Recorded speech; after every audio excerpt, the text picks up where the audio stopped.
గురువు గారు, నెల రోజుల తర్వాత మళ్ళీ హైదరాబాద్ వెళ్తున్నాం భార్యని పిల్లల్ని చూడడానికి. భార్యని పిల్లల్ని చూడాలంటే చాలా ఇష్టంగా అనిపిస్తుంది. దాంతో పాటు ఈ ప్రయాణం అంటే ఇంకా ఇష్టంగా అనిపిస్తుంది. మన రాజమండ్రి శ్యామలా సెంటర్ లో ఒక లగేజ్ బ్యాగ్ కొందామని చెప్పి రోడ్డు పక్కన ఆగాను. అక్కడ బ్లూ కలర్ బ్యాగ్ ఉంది కదండి, 650 చెప్పారు. 300 అడిగాను.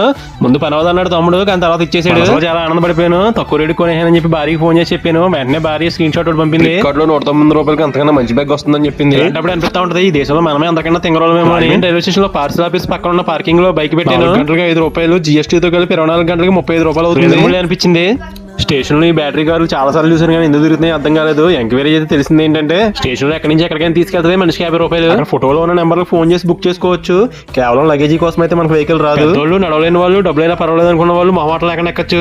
ఏదైనా మనకు బాగా తెలిసిన పని భయం లేకుండా ఈజీగా చేస్తాం. టీ, కూల్ డ్రింక్స్ అమ్మే అన్నీ అలవోగా ట్రైన్ ఎక్కేస్తుంటే చాలా ఆశ్చర్యంగా అనిపిస్తుంది మనకి. ఇదే మనం కొన్న బ్యాగ్ మన లగేజ్ దాంట్లో షిఫ్ట్ చేసాం. తింటే మన నాలుగు సంతోషపడేలాగా మంచి రుచికరమైన బిస్కెట్లు తినాలనిపించింది.